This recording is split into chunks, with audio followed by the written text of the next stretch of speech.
2022년 11월 23일 밤 11시 42분 서울 용산구 한남동의 한 고급 주택가 골목에서 비명이 터져 나왔다. 신고를 받고 출동한 경찰이 현장에 도착했을 때 30대 초반의 여성 한 명이 차가운 아스팔트 위에 쓰러져 있었다. 외상은 없었다. 심장은 뛰고 있었다. 그러나 그녀는 눈을 크게 뜬 채 아무 말도 하지 못했다. 양손이 부들부들 떨렸고 입술은 파랗게 질려 있었다. 구급대원이 그녀를 들것에 실으며 물었다. 무슨 일이 있었습니까? 그녀는 떨리는 목소리로 단 한마디만 반복했다. 붉은 모자. 붉은 모자를 쓴 남자가 그리고 의식을 잃었다. 같은 시각 프랑스 마르세유 항구의 한 카페에서도 한 한국인 남성이 창백한 얼굴로 테이블 위에 커피잔을 쏟아버렸다. 그의 시선은 카페 밖거리를 향해 있었다. 유리창 너머로 붉은 모자를 쓴 동양인 남자가 서 있었다. 눈이 마주쳤다. 남자가 고개를 까딱 숙이더니 어둠 속으로 사라졌다. 한국인 남성의 이름은 진태호, 무역회사 대표이자 쓰러진 여성 진서연의 남편이었다. 서울과 마르세유, 8,000km 떨어진 두 도시에서 같은 시각, 같은 모습의 사내가 목격되었다. 물리적으로 불가능한 일이었다. 사건은 그렇게 시작되었다. 열흘 뒤인 12월 3일 서울 마포구 합정동 50층짜리 오피스 빌딩의 꼭대기에 자리한 강역 탐정사무소의 통유리 너머로 겨울 한강이 내려다 보였다. 반대편에는 송태풍 박사의 실험실이 유리병 너머로 보였다. 실험실 안에서 30대 중반의 초미인 나정이가 시료를 분류하는 모습이 언뜻 비쳤다. 강혁은 소파에 길게 몸을 뻗고 누워 천장을 올려다보고 있었다.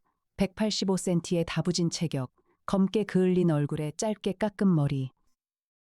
한쪽 눈썹을 가로지르는 옅은 흉터가 형광등 아래에서 희미하게 빛났다. 처음 보는 사람이라면 은퇴한 권투 선수로 오해할 법한 인상이었다. 탐정님, 이에나의 목소리가 들렸다. 훤칠한 키에 둥근 안경을 쓰고 머리를 단정하게 묶은 여성이 태블릿을 들고 다가왔다. 국립과학수사연구원 법화학과 출신의 분석화학 전문가. 강혁이 직접 스카우트한 인재였다. 의뢰인이 도착했다. 강혁이 몸을 일으켰다. 누구야? 진태호. 한남동 쓰러진 여성 사건의 남편이다. 열흘 전 뉴스에 나왔던 그 건. 강혁의 눈이 미세하게 좁아졌다. 그는 그 사건을 기억하고 있었다. 경찰은 여성의 극심한 공황 발작으로 결론 내렸지만 강혁의 직관은 무언가 빠져 있다고 속삭였다. 들어오시라고 해. 잠시 후 응접실 문이 열렸다. 진태호는 40대 초반의 단정한 외모를 가진 남성이었으나 눈 아래 짙은 그늘이 열흘간의 불면을 말해주었다. 그는 자리에 앉자마자 말을 꺼냈다. 아내가 아직도 입원해 있습니다. 의식은 돌아왔는데 말을 거의 하지 않습니다. 한마디만 반복합니다. 붉은 모자를 쓴 남자, 강혁이 물었다. 경찰에는 신고하셨겠죠? 했습니다. 그런데 폐쇄회로 영상의 그 시간대 골목을 지나간 붉은 모자 차림의 남자는 없었다고 합니다. 경찰은 공황장애 환자의 환각으로 보고 있습니다. 이에나가 태블릿에 메모를 했다. 진태호가 말을 이었다. 그런데 저도 같은 사람을 봤습니다. 그의 목소리가 떨렸다. 같은 시각 마르세유에서요. 강혁과 이에나의 시선이 마주쳤다. 물리적으로 불가능한 일인 거 아십니까? 이에나가 말했다. 압니다. 그래서 여기 온 겁니다. 진태호가 두 손을 맞잡았다. 경찰이 해결 못하는 일을 해결하시는 분이라고 들었습니다. 강혁이 천천히 고개를 끄덕였다. 그 남자의 인상차기를 말씀해 주십시오. 키는 170cm 정도, 마른 체형, 동양인, 나이는 가늠이 안 됩니다. 30대 같기도 하고 50대 같기도 하고 얼굴이 또렷하게 기억나지 않습니다. 다만 붉은 야구 모자를 쓰고 있었고 눈이 마주치는 순간 온몸에 소름이 돋았습니다. 그 사람이 제 아내의 것과 제 근황을 훤히 알고 있다는 느낌이 들었습니다. 강혁이 팔짱을 끼고 눈을 감았다. 3시간은 좋게 걸리는 대화가 20분 만에 끝났다. 핵심만 추려들은 것이다. 의뢰를 맡겠습니다. 진태호가 자리에서 일어나 고개를 숙였다. 비용은 얼마든지. 강혁이 손을 저었다. 돈은 됐습니다. 이 사건이 재밌을 것 같으니까. 진태호가 나간 뒤 이에나가 안경을 고쳤으며 말했다. 같은 시각 두 도시에 같은 인물이 나타났다. 쌍둥이이거나 변장이거나 아니면 정말 설명 불가능한 무언가이거나 강혁이 창가에 서서 한강을 내려다보았다. 있는 것 없는 것 어색한 것. 이 순서대로 가자. 우선 있는 것부터. 진서연 씨의 병원 기록, 폐쇄회로 전체 분석, 마르세유 카페의 영상 확보. 애나 씨, 부탁해. 이애나는 이미 태블릿 위에서 손을 움직이고 있었다. 마르세유 영상은 현지 보안업체를 통해 서너 시간이면 받을 수 있다. 병원 기록은 의뢰인 동의서만 있으면 바로 가능하고 강혁이 고개를 돌려 그녀를 보았다. 늘 한 발 앞서 움직이는 이 여자가 대견했다. 이틀 뒤 사무소 분석실, 대형 모니터에 마르세유 카페의 보안 영상이 재생되고 있었다. 강혁, 이애나, 송태풍 박사가 모니터 앞에 서 있었다. 영상 속에서 진태호가 창가 테이블에 앉아 있었다. 시간은 현지 시각 오후 3시 42분, 한국 시각 밤 11시 42분. 진태호가 갑자기 커피잔을 쏟으며 창밖을 응시했다. 카메라 각도를 바꾸어 거리를 비추는 영상으로 전환했다. 이애나가 영상을 정지시켰다. 여기, 이 프레임, 화면에 붉은 야구 모자를 쓴 남자의 뒷모습이 찍혀 있었다. 정확히 2초 동안만. 그 뒤로는 사라졌다. 얼굴은? 강혁이 물었다. 없다. 뒤통수만 찍혔다. 이애나가 답했다. 송태풍 박사가 영상의 픽셀을 확대했다. 40대 후반의 단단한 체격을 가진 과학자였다. 모자의 색상은 팬톤 219C, 일반적인 붉은 야구 모자와 일치한다. 체형 분석 결과 키는 168에서 172cm 사이. 체중은 60에서 65kg 추정. 강혁이 턱을 쓸었다. 한남동 현장 영상은? 이애나가 다른 영상을 띄웠다. 한남동 골목의 폐쇄회로 세대 분석 완료. 밤 11시 30분부터 12시까지의 영상을 전부 확인했다. 붉은 모자 차림의 남성은 단 한 프레임도 찍히지 않았다. 찍히지 않았다고?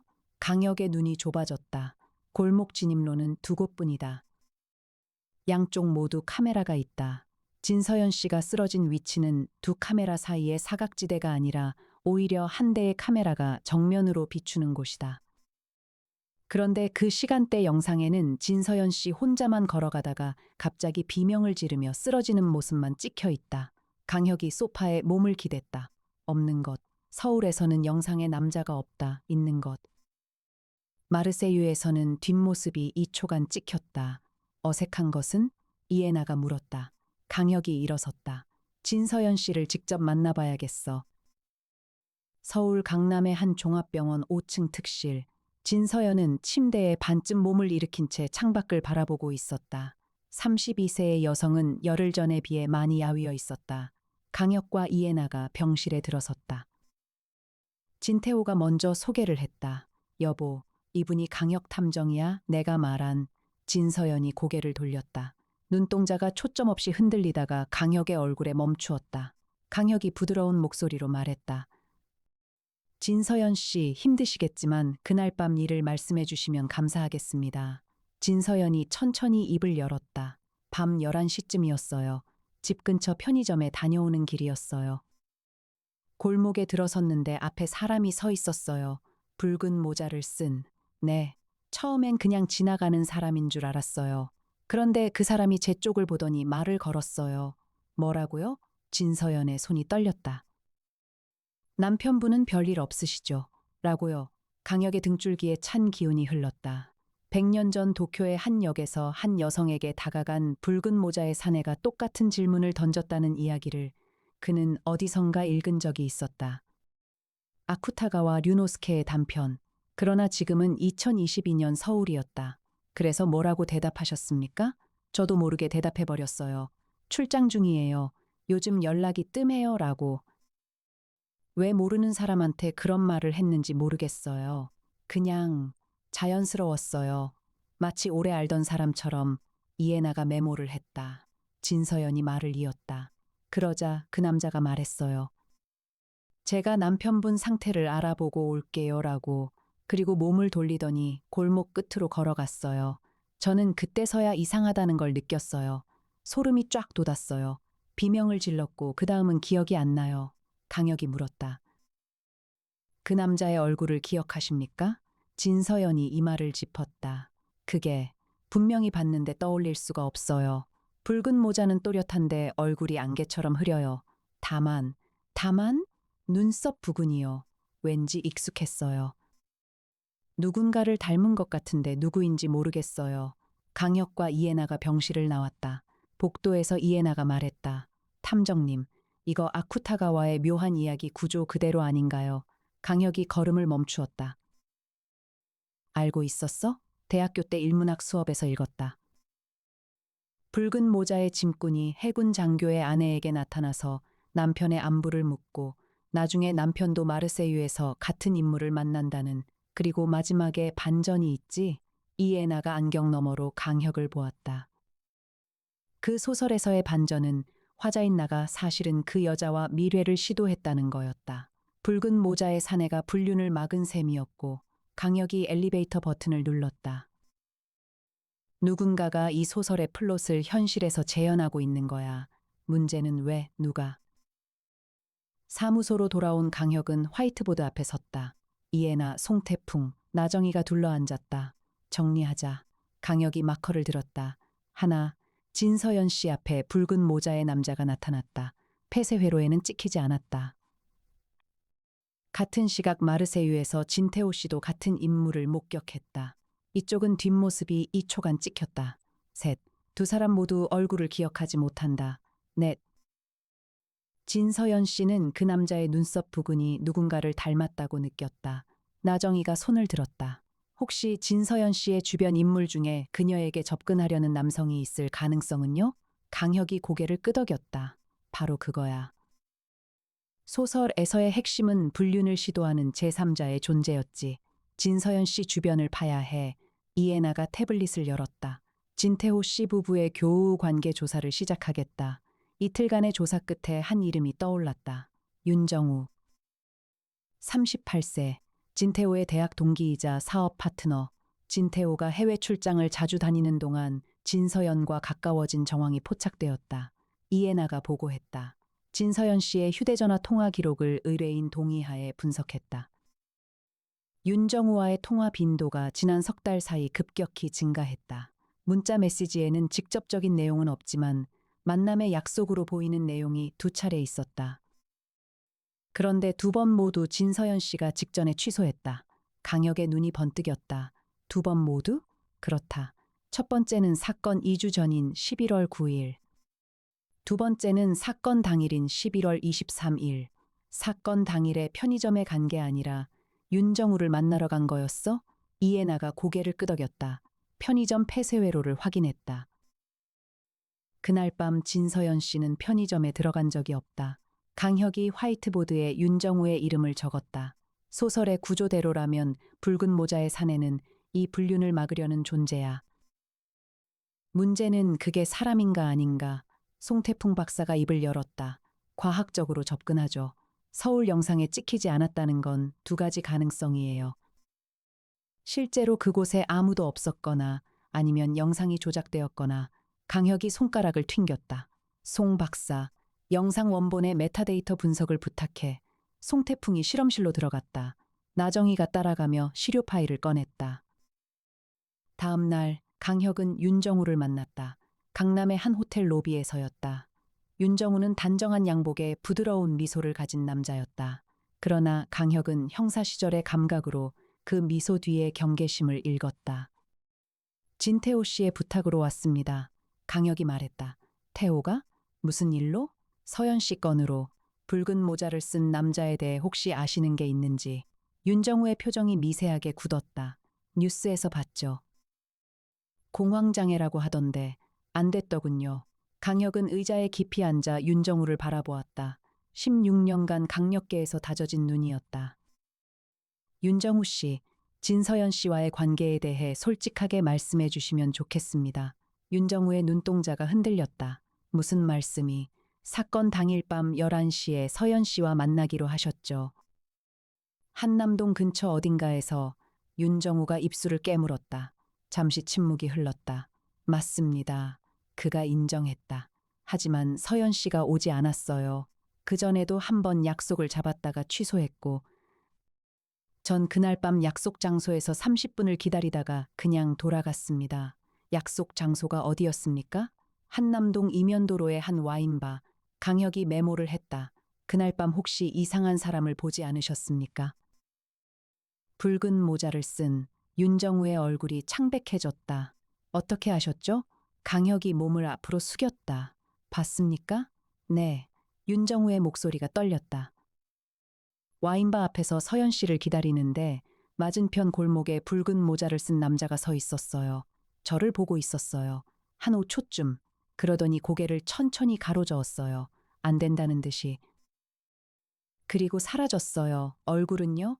기억이 안 나요. 분명히 봤는데. 모자만 선명하고 얼굴은 안개 같았어요. 강혁이 자리에서 일어났다. 협조 감사합니다. 사무소로 돌아온 강혁에게 송태풍 박사가 분석 결과를 가져왔다. 한남동 폐쇄회로 영상은 조작 흔적이 없습니다. 원본 그대로예요. 타임스탬프도 정상, 프레임 누락도 없고. 그럼 그 골목에 정말 아무도 없었다는 건가? 이에나가 물었다. 영상상으로는 그렇습니다. 하지만 송태풍이 안경을 올렸으며 말했다. 마르세유 영상에서 흥미로운 점을 발견했습니다. 대형 모니터에 마르세유 카페의 외부 영상이 떴다. 이 초간 찍힌 붉은 모자 남자의 뒷모습, 이 남자의 그림자를 보세요. 강혁과 이에나가 화면에 가까이 다가섰다. 가로등 아래 길바닥에 비친 그림자. 확대하자 미세하지만 분명한 이상이 보였다. 그림자의 방향이 틀렸어. 강혁이 말했다. 맞습니다. 송태풍이 확인했다. 가로등은 왼쪽 위에 있는데 그림자가 왼쪽으로 떨어지고 있어요. 물리적으로 불가능한 각도입니다. 이에나가 숨을 들이쉬었다. 합성이란 말인가? 아닙니다. 영상 자체의 조작 흔적은 전혀 없어요. 원본이에요. 그런데 그림자만 물리법칙에 맞지 않습니다. 침묵이 흘렀다. 나정이가 커피를 내려왔지만 아무도 손을 대지 않았다. 강혁이 천천히 말했다. 자연적인 현상이 아니야. 누군가 의도적으로 이 2초의 영상을 만들어 넣은 거야. 고도의 기술로. 이에나가 말했다. 원본에 조작 흔적이 없는데 어떻게 가능하지? 강혁이 눈을 감았다. 촬영 단계에서 개입했다면 가능해. 카메라 앞에 홀로그램이나 스크린을 설치해서 실시간으로 영상을 덧입힌 거지. 그러면 카메라에는 원본 그대로 찍히되 실제로는 존재하지 않는 인물이 담기게 돼. 송태풍이 눈을 크게 떴다. 그런 기술이면 한남동에서 진서연 씨가 본 것도 같은 방식일 수 있습니다. 좁은 골목에 소형 프로젝터를 설치해서 홀로그램을 투사하면 사람 눈에는 보이되 카메라에는 각도에 따라 찍히지 않을 수 있어요. 강혁이 화이트보드로 돌아갔다. 범인은 상당한 기술력을 가진 자야. 홀로그램 투사 장비를 두 곳에 동시에 설치할 수 있는 자원과 인력, 그리고 진서연 씨와 윤정우의 관계를 알고 있는 자. 이에나가 조용히 말했다. 진태호 씨 본인은 아닐까? 모두가 그녀를 보았다. 남편이야. 아내의 외도를 알았다면, 그리고 직접 나서서 막기보다는 공포를 이용해 아내 스스로 발길을 돌리게 만들고 싶었다면 소설의 구조를 빌려서 강혁이 턱을 쓸었다. 그렇다면 마르세유에서 자기도 봤다는 증언은 자작극이지. 자기가 피해자인 척해야 의심을 피하니까. 강혁은 고개를 끄덕이면서도 무언가 석연치 않은 표정을 지었다. 동기는 충분해. 하지만 증거가 필요해. 이에 나는 진태호의 사업체와 자금 흐름을 파기 시작했다. 강혁은 형인 강민혁에게 전화를 걸었다. 형, 나야? 혀가 무슨 일이야? 진태호라는 사람 알아? 무역회사 대표. 전화 너머에서 잠시 침묵이 흘렀다. 강민혁은 검찰청 고위 간부였다. 이름은 들어봤다. 왜? 이 사람 회사에서 특수 영상 장비나 홀로그램 관련 기술 투자한 이력이 있는지 알 수 있어? 가능은 하다만. 뭐에 쓰려고? 사건이야. 나중에 설명할게. 알았다. 이틀만 줘. 전화를 끄는 강혁에게 이에나가 다가왔다.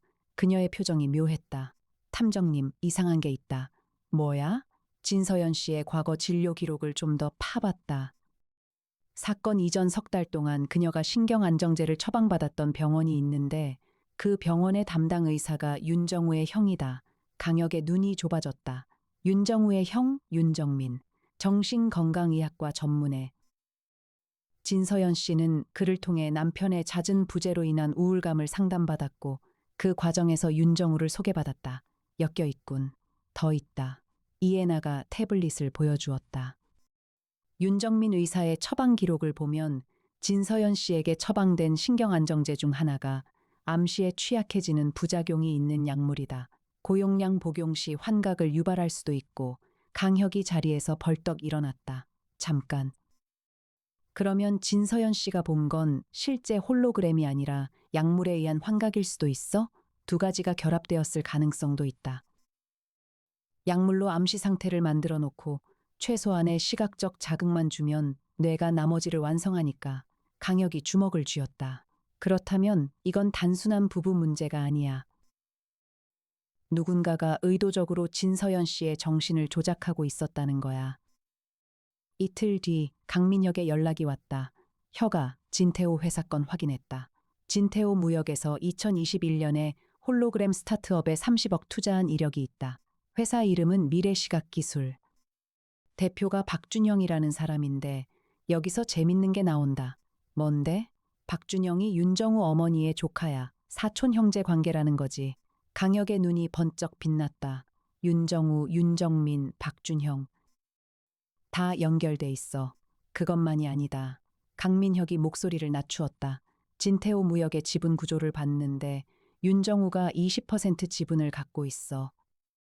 만약 진태호 부부가 이혼하면 재산 분할로 회사 가치가 떨어지고 그 틈에 윤정우가 경영권을 가져올 수 있는 구조야. 강혁이 전화를 끊고 사무소 한가운데 서서 말했다. 전부 보인다. 이해나, 송태풍, 나정희가 그를 바라보았다. 윤정우의 계획이야. 처음부터 끝까지. 강혁이 화이트보드에 선을 그으며 말했다. 1단계. 형 윤정민을 통해 진서연에게 접근. 상담을 빙자해 약물로 정신적 취약 상태를 만든다. 2단계. 진서연과의 관계를 진전시켜 불륜으로 이끈다. 3단계. 불륜이 발각되면 진태호 부부의 이혼으로 이어지고 회사 경영권을 탈취한다. 이해나가 말을 이었다. 그런데 변수가 생겼다. 진서연이 2번 약속을 취소한 거야. 맞아. 그래서 윤정우는 더 강한 수를 썼어. 사촌 박준영의 홀로그램 기술을 이용해 붉은 모자의 환상을 만들었어. 목적이 뭘까? 송태풍이 말했다. 진서연 씨를 더 불안하게 만들어서 더 의존하게 만들려는 거 아닐까요? 강혁이 고개를 저었다. 아니야. 만약 그랬다면 붉은 모자가 불륜을 막는 방향으로 작용하면 안 돼. 오히려 남편이 위험하다든가 남편을 믿지 말라든가 하는 방향이었어야지. 이해나가 눈을 크게 떴다. 그러면 붉은 모자를 만든 사람은 윤정우가 아니라는 건가? 강혁이 천천히 고개를 끄덕였다. 붉은 모자의 메시지를 다시 생각해봐. 남편분은 별일 없으시죠? 남편분 상태를 알아보고 올게요. 이건 진서연 씨에게 남편을 떠올리게 만드는 메시지야. 불륜의 길로 가려는 그녀를 남편에게로 돌려보내는 거야. 그럼 누가? 강혁이 눈을 감았다. 형사 시절의 직관이 하나의 이름을 가리키고 있었다. 진태호 본인이야. 강혁은 진태호를 다시 사무소로 불렀다. 이번에는 응접실이 아니라 대형 모니터가 있는 분석실이었다. 진태호가 들어오자 강혁이 단도직입적으로 말했다. 진태호 씨, 붉은 모자는 당신이 만든 겁니다. 진태호의 얼굴에서 혈기가 빠져나갔다. 그러나 그는 부정하지 않았다. 오랜 침묵 끝에 그가 의자에 힘없이 주저앉았다. 어떻게 하셨습니까? 이해나가 모니터를 켰다. 미래시각기술의 투자 내역, 홀로그램 프로젝터의 사양, 한남동 골목 건물 옥상에서 발견된 초소형 투사장치의 사진이 차례로 떴다. 강혁이 사건 이틀 전에 드론을 띄워 골목 주변 건물을 스캔한 결과였다. 옥상에 설치된 소형 프로젝터, 진태호 씨 회사가 투자한 미래시각기술의 제품이죠. 특허 번호까지 확인했습니다. 진태호가 얼굴을 두 손으로 감쌌다. 아내의 외도를 알고 있었습니다. 그가 낮은 목소리로 말했다. 석 달 전쯤 윤정우와의 통화가 늘어나는 걸 보고 하지만 직접 따지면 부부관계가 끝장날 것 같았습니다. 저는 아내를 사랑합니다. 잃고 싶지 않았습니다. 강혁이 조용히 들었다. 마침 제가 투자한 회사에서 개발한 장비가 있었습니다. 초소형 공간 투사 장치.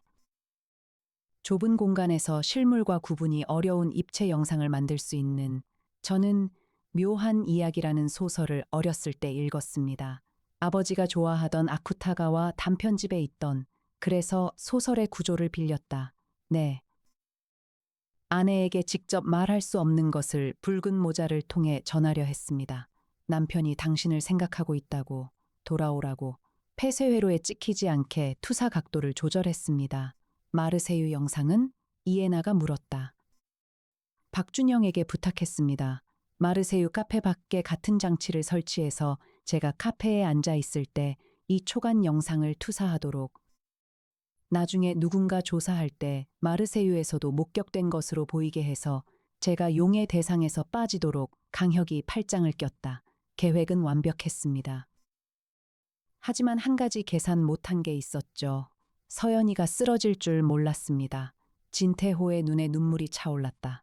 살짝 놀라고 남편 생각을 하게 되면 그뿐일 줄 알았습니다. 그런데 윤정민이 처방한 약 때문에 서연이의 정신 상태가 제가 생각한 것보다 훨씬 취약해져 있었던 겁니다. 홀로그램은 미약한 자극에 불과했는데 약물에 취약해진 뇌가 그걸 극도의 공포로 증폭시킨 거죠. 강혁이 말했다. 당신은 아내를 지키려 했고 윤정우는 아내를 빼앗으려 했다. 그리고 그 과정에서 진서연 씨만 망가졌다. 진태호가 고개를 떨구었다. 윤정우와 윤정민에 대해서는 제가 처리하겠습니다. 강혁이 말했다. 약물을 이용한 정신조작은 명백한 범죄입니다. 형에게 넘기겠습니다. 진태호가 고개를 들었다. 저는요? 저도 처벌받아야죠. 강혁이 그를 바라보았다. 형사 시절이었다면 즉시 수갑을 채웠을 것이다. 그러나 탐정이 된 후에 강혁은 달랐다. 범인을 잡는 것을 넘어 사건 이후 사람들이 어떻게 살아가는가를 생각하는 사람이 되어 있었다. 당신이 한 일은 불법적 장비 사용과 위계에 의한 공포 유발입니다. 가볍지 않습니다. 하지만 지금 당신에게 필요한 건 처벌이 아니라 아내에게 진실을 말하는 겁니다. 모든 것을. 진태호가 한참 동안 울었다. 3일 뒤 강혁의 연락을 받은 강민혁이 검찰 수사를 개시했다. 윤정민은 환자에 대한 부적절한 약물 처방 및 개인정보 유출 혐의로 체포되었다. 윤정우는 사기 미수 및 업무방해 혐의로 수사를 받았다. 박준영은 불법 영상 투사 장비 운용 혐의가 추가되었다. 진태호는 자진하여 경찰에 출석, 자신의 행위를 자백했다. 위계에 의한 협박 등의 혐의를 받았으나 피해자인 진서연이 남편의 동기를 이해하고 처벌 불원 의사를 밝힘에 따라 기소유예 처분을 받았다. 진서연은 약물을 끊고 정상적인 치료를 받기 시작했다. 그녀는 남편에게 말했다. 그 붉은 모자 남자의 눈썹이 당신을 닮았다고 느꼈어요. 무의식적으로 알고 있었는지도 몰라요. 그래서 그날 밤 윤정우 씨에게 가지 않은 건지도. 진태호가 아내의 손을 잡았다. 강혁 탐정사무소에서는 이에나가 사건 파일을 정리하고 있었다.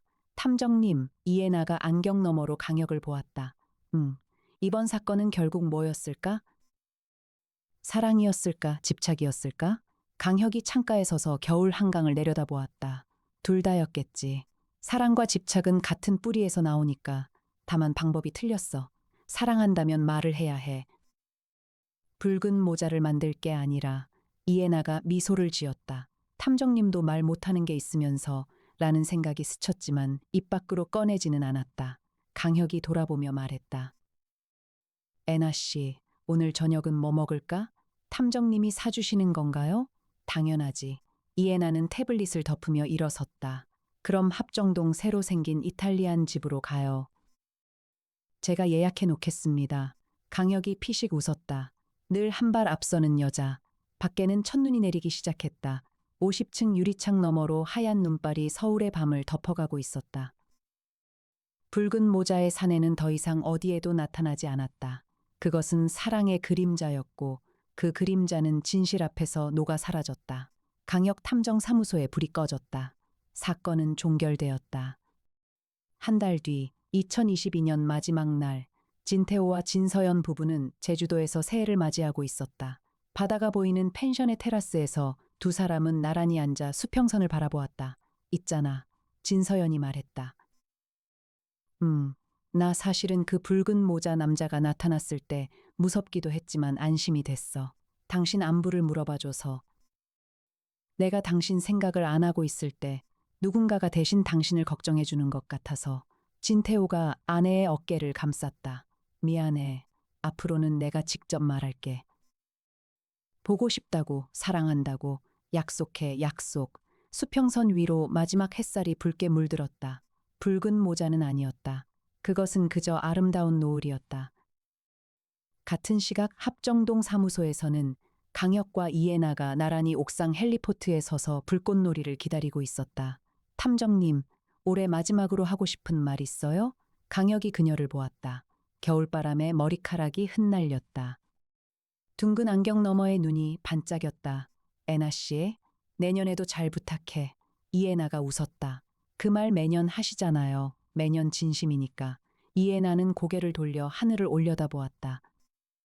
볼이 살짝 붉어졌지만 겨울밤의 어둠이 그것을 숨겨주었다. 자정이 되자 서울 하늘에 불꽃이 터졌다. 2022년이 저물고 새해가 밝았다. 강력 탐정사무소의 다음 사건은 또 곧 찾아올 것이었다. 세상에는 무언가를 잃고 무너진 사람들이 너무나 많았으니까. 그리고 강혁은 그들의 뒤를 끝까지 따라가주고 지켜줄 것이었다. 늘 그래왔듯이